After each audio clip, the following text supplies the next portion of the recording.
Hello friends, இன்றைக்கி நான் ரொம்ப சிம்பிளாக தான் சமைச்சிருக்கேன். கொத்தமல்லி இலை அதனுடைய தண்டு இருந்தது, அதை அரைச்சிட்டு சாதம் பண்ணியிருக்கேன். சக்கரவள்ளி கிழங்கு கறி பண்ணியிருக்கேன்.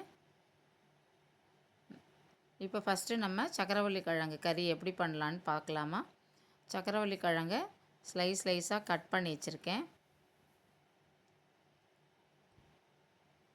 அதை நீல வாக்கில் கட் பண்ணிவிட்டு வச்சுருக்கேன். கடுகு, உளுத்தம்பருப்பு தாளிச்சுப்போம். ஃபஸ்ட்டு கொஞ்சம் பெருங்காயத்தூள் போட்டிருக்கேன். கருவேப்பிலை கொஞ்சம் போட்டுக்கலாம்.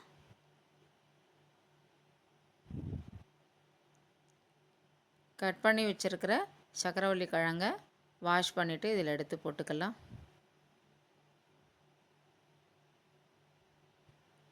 தேவைக்கேற்ப சால்ட்டு,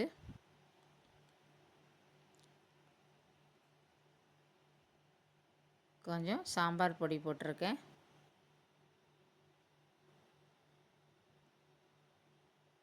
சால்ட்டு போட்டுக்கலாம். இப்போ நல்லா கலந்து விட்டுப்போம். நல்லா கிறிஸ்பியாக நல்லா இருக்கும். மூடி வச்சுட்டேன் சிம்மில் வச்சு. சூப்பர் டேஸ்ட்டான சக்கரவள்ளி கிழங்கு கறி ரெடி. இப்போ நம்ம சாதம் எப்படி பண்ணியிருக்கேன்னு பார்க்கலாமா? ஒயிட் ரைஸ் வடித்து நல்லா உதிராக சாதம் வச்சுருக்கேன். இப்போ நம்ம இஞ்சி, கொத்தமல்லி இலை, பச்சை மிளகா, கொஞ்சம் பூண்டு போட்டிருக்கேன். இதை நல்லா அரைச்சிப்போம். எண்ணெயை விட்டு ஜீரகம் போட்டிருக்கேன். ஜீரகம் நல்லா பொரிஞ்ச உடனே கட் பண்ணி வச்சுருக்கிற வெங்காயத்தை போட்டுக்கலாம். இது நல்லா வதக்கிக்கலாம்.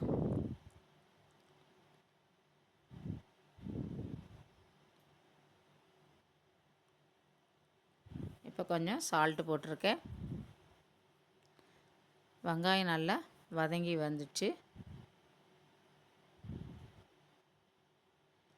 இப்போ அதை எடுத்து வச்சுட்டு கடலைப்பருப்பும் முந்திரி பருப்பையும் நல்லா வறுத்துக்கலாம். நல்லா வறுத்த பிறகு நம்ம அந்த வெங்காயத்தை எடுத்து போட்டுப்போம். நல்லா ஒன்றா கலந்துட்டு அரைச்சதையும் தூக்கி போட்டிருக்கேன். போட்டு எல்லாத்தையும் நல்லா கலந்துட்டு இது நல்லா வதங்கி வரட்டும்.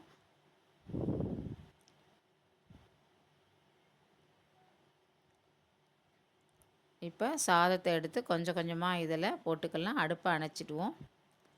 இப்போ நல்லா இதை கலந்து விட்டுடுவோம்.